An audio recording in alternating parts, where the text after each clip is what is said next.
안녕하세요. 두잇 안드로이드 앱 프로그래밍. 자, 우리 둘째 마당의 세 번째 장 진행하도록 하겠습니다. 세 번째 장은요, 우리 기본 위젯과 드로어블이라고 하는 거에 대해서 같이 한번 알아보도록 하겠습니다. 자, 우리 저번 챕터, 저번 장에서 레이아웃이라고 하는 걸 했는데요. 이 레이아웃이라고 하는 거에 대해서 알아보고 나니까 좀 자신감이 생기죠. 화면을 어떻게 만들면 되는지 에 대한 가장 기본적인 내용이라고 할 수가 있어요. 그러니까 우리가 화면 배치라고 하는 게 화면을 만들 때 가장 기본적인 내용이거든요.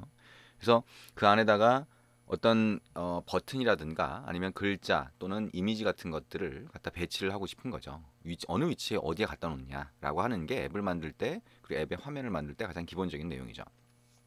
그러면 그 안에 대표적으로 들어가는 게 버튼, 그 다음에 텍스트 뷰, 이미지 뷰 이런 게 있는데 이런 것들을 기본 위젯이라고 부를 수가 있어요. 그러니까 기본 위젯이라고 하는 게 딱 정해진 용어는 아닌데요. 근데 어쨌든 자주 사용하는 가장 기본적인 거다라고 하는 의미로 얘기를 하는 거고요. 그 가장 기본적인 위젯에 대해서 우리가 화면에 갖다가 끌어다 놓고 그 다음에 글자만 바꾸고 요 정도만 했는데 그거 말고 다른 속성들이 자주 쓰이는 게 어떤 게 있는지 그런 것들 먼저 추가로 더 살펴보도록 하겠습니다. 자, 시작 화면에서 스타트 누르고요. 자, 새로운 프로젝트를 하나 만들어 보도록 하겠습니다. 자, 새로운 프로젝트는 자, 여기 비어 있는 화면을 선택한 상태로 진행이 되면 되겠죠? 자, next 버튼을 누르고요. 그 다음에 여기 이름, 프로젝트 이름에다가 자, my widget 이렇게 입력을 해봅니다. 패키지 이름에서는 my자를 빼보자. 자, 이렇게 새로운 프로젝트 만드는 건 이제 점점 익숙해질 겁니다. 이게 한두 번 하는 게 아니기 때문에 점점 하다 보면 익숙해지게 되고요. 자, finish 버튼 누르면 새로운 프로젝트 창이 뜨게 됩니다. 자, 프로젝트 창이 초기화되는 과정을 거치고 있죠.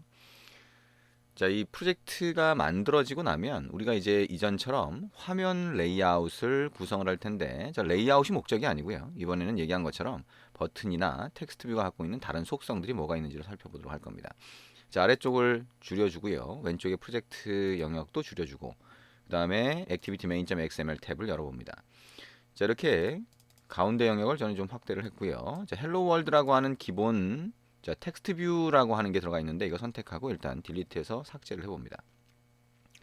자, 그리고 우리가 레이아웃이라고 하는 걸 이미 배웠죠. 그러니까 왼쪽 아래 컴포넌트 트리 영역에서 컨스트레인트 레이아웃이 있는데요. 어, 여기 오른쪽 마우스 버튼 눌러서 컨버트 뷰라고 해서 최상위 레이아웃, 즉 화면을 꽉 채우고 있는 가장 상위의 레이아웃이라고 할 수가 있겠죠. 이걸 리니어 레이아웃을 한번 바꿔봅니다. 어플라이 누르고요. 자, 리니어 레이아웃은 상자처럼 한쪽 방향으로 쌓아주는 거다. 가로 방향, 세로 방향이 있고요. 가로 방향은 허리젠틀, 왼쪽에서 오른쪽으로 쌓아준다. 세로 방향은 버티컬, 위에서 아래쪽으로 쌓아준다라고 했어요. 그죠? 자, 기본은 허리젠틀로 되어 있는데요. 이거 선택하고 오른쪽 속성에서 오리엔테이션을 버티컬, 자, 아래쪽으로 쌓아주는 걸로 변경을 해봅니다. 자, 이 상태에서 자, 이제 먼저 자, 텍스트 뷰 한번 볼까요? 자, 텍스트 뷰를 갖다가 화면에 갖다 놓습니다. 리니어 레이아웃이니까 어디에 화면에 갖다 놓든 간에 이 리니어 레이아웃 안에 들어가게 되면 가장 위쪽으로 먼저 추가가 되죠. 자, 텍스트 뷰라고 하는 글자 바꿀 수 있다 그랬죠? 자, 글자 텍스트라고 하는 속성에 있는 거를 바꿔볼 수가 있습니다. 자, 여기 있는 거를 자, 안녕하세요로 한번 바꿔볼까요? 자, 안녕하세요라고 하는 한글로 한번 바꿔봅니다. 자, 여기 한글 표시가 되죠. 근데 여러분이 여기 왼쪽 아래에 컴포넌트 트리 안쪽에 보시면 텍스트 뷰의 오른쪽에 경고 메시지가 보이는 걸 볼 수가 있어요. 그래서 경고 메시지에 가보면 hard coded string이라고 하고요. should use as string resource 이렇게 되어 있습니다. 뭐 영어가 나오면 일단 무슨 얘기지 이렇게 생각하시는 분들이 있을 수 있는데요. 간단하게 얘기하면 여기다가 그냥 글자 넣는 것보다는 우리가 자 리소스 쪽으로 넣는 걸 권장합니다라고 하는 의미가 돼요. 자, 그럼 뭘 얘기하는 거냐? 저기 텍스트 속성에다가 글자를 넣어도 상관은 없어요. 그러니까 경고 메시지가 나와도 별로 크게 문제가 되지 않습니다. 이제 질문을 하시는 경우에 경고 메시지 나오는데 이거 어떡하나요? 이렇게 얘기하시는 분들이 있는데요. 좀 뭐 별로 신경 안 쓰셔도 됩니다. 실제 앱을 만들 때도 그냥 여기에다가 속성을 넣는 경우도 있고요. 실제 이렇게 넣는 것 자체가 크게 문제가 되지는 않아요. 근데 권장하는 것 자체는 자, 우리 왼쪽에 프로젝트 영역을 열고요. RES가 리소스라고 하는 영역이죠. 그 중에 values 안에 가보면 strings.xml이 있어요. 여기다가 자 문자열을 넣을 수 있습니다. 문자열이라고 하면 글자를 얘기하는 거죠. 자 글자를 넣자. 자 strings.xml 더블 클릭해 봅니다. 자 그럼 이렇게 나와 있는데요. 자, XML이라고 할 수 있고요. XML은 이렇게 태그로 구성된다. 이 태그 안쪽에 string이라고 하는 태그가 또 들어가 있어요. 거기에 자 string 태그, 자 꺽쇠 표시로 되어 있는 거죠. 그래서 꺽쇠 표시로 되어 있는 거 안에 자 이렇게 한 칸 띄우고 name이라고 하는 속성이 들어가 있어요. 그리고 이 태그, 자 시작 태그와 끝 태그 안쪽에 mywidget이라고 하는 글자가 들어가 있는 거죠. 자 그러면 여기다가 하나를 더 추가를 해봅니다. 엔터 치고요. 자 string 이렇게 하나 추가를 해보고 똑같이 name이라고 하는 속성을 여기 한번 추가를 해봅니다. 자 name이라고 하는 속성 추가해보고요. 자 여기다가 자 여러분이 이 속성의 이름을 뭘로 붙이든 상관은 없어요. 뭘로 붙이든 상관은 없는데 일단 자 my name 이렇게 한번 할까요? my name. 자, my name이라고 하고요. 여기 안에다가 그 값을 넣어봅니다. 자, 마이크 이렇게 한번 넣어볼게요. 자, 뭘로 넣든 여러분 넣어보시면 됩니다. 자, 마이크라고 넣어보고요. 자, 그러면 여기 있는 my name이라고 하는 이름을 activity main.xml로 가서 자, 저 이름을 참조할 수 있어요. 다시 말하면 여기 텍스트라고 하는 거에다가 이렇게 넣을 수도 있지만 그게 아니라 여기다가 add string 이라고 하고 슬래시 해보면 여기에 우리가 조금 전에 strings.xml에 넣었던 게 여기 보이죠. 자, 앱 name이라고 하는 건 기본으로 들어가 있던 거고요. 그 다음에 string 태그 안에 my name이라고 하는 속성 넣었던 게 여기 보입니다. 자, 엔터를 치면 이렇게 들어갑니다. 어떻게 보이죠? 화면에 마이크라고 해서 자, 글자가 보이는 거를 확인할 수가 있습니다.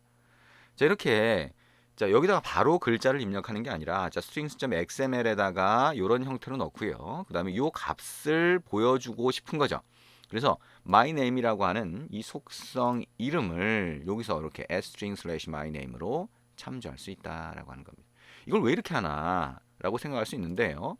자, 여기 보시면 values라고 하는 거 안에 이렇게 strings.xml을 넣어서 분리시킨 거예요. 이렇게 했을 때는 장점이 생겨요. 뭐냐면 여기에 정의한 요 글자를 여러 군데서 쓸 수 있겠죠. 그죠? 똑같이 my name이라고 하는 거를 여기 화면에서 쓸 수 있고 또 다른 화면을 나중에 만들게 되면 거기서도 쓸 수 있고 여러 군데서 쓸 수 있다는 장점이 기본적으로 생기고요. 또 하나는 다국어 지원이 가능해요. 다국어 지원이라고 하는 거는 우리가 여기 RES라고 하는 폴더 밑에 values라고 있는데 이 values라는 폴더 말고 values 가운데 줄 긋고 en 또는 values 가운데 줄 긋고 ko 이렇게 폴더를 만들고요. 그 안에 똑같이 strings.xml을 넣으면 그 ko 같은 경우에는 한국어, en은 영어로 집어넣을 수 있어요. 그러면 strings.xml 안에다가 어떤 거는 영어, 어떤 건 한국어를 집어넣으면 이 안드로이드 단말이 만약에 설정 자체가 영어로 설정돼 있다. 뭐 로케일 같은 게요. 그래서 설정해서 설정할 수가 있는데 자 그러면 거기에 맞는 파일을 갖고 오게 돼요. 그러면 우리가 사용자가 만약에 뭐 중국에 쓴다 그러면 중국어로 설정이 돼 있으면 자동으로 중국어 글자들을 표현하게 돼요. 그래서 이거를 이제 다국어 지원이라고 하는데 이 다국어 지원을 위해서 이런 형태로 분리시키게 됩니다. 그러니까 그런 문제 때문에 이렇게 분리시키는 거를 권장하는 거죠. 아예 처음부터 만들 때 저렇게 분리해서 만드세요라고 하는 겁니다. 근데 자 우리가 일반적으로 그냥 만들 때는 저렇게 분리시키는 과정이 시간이 좀 더 걸릴 수 있으니까 그냥 입력을 하는 경우가 생기게 됩니다. 자, 여러분이 나중에 이제 실제 앱을 만들 때는 이렇게 분리시키는 게 정말 사실 더 좋을 수 있겠죠. 자, 그 다음에 여기 글자라고 하는 거 선택을 하게 되고요. 그 다음에 아래쪽으로 속성을 쭉 내려보면 그러면 자, 여기 전체 속성 중에서 텍스트로 시작하는 속성들이 있는데요. 자, 텍스트 컬러라고 하는 게 있어요. 텍스트 컬러 그냥 딱 봐도 글자 색상이 되겠죠. 자, 여기 왼쪽에 있는 자, 여기를 클릭을 해서 보면 우리가 색상을 선택을 할 수가 있습니다. 자, 파란색 한번 해볼까요? 파란색. 자, 그리고 가보면 컬러 코드가 들어가고요. 색상이 바뀐 걸 볼 수가 있죠. 그 다음에 컬러, 자, 글자의 크기, 자, 텍스트 사이즈라고 하는 거, 자, 이거를 자, 50dp 또는 50sp 넣습니다.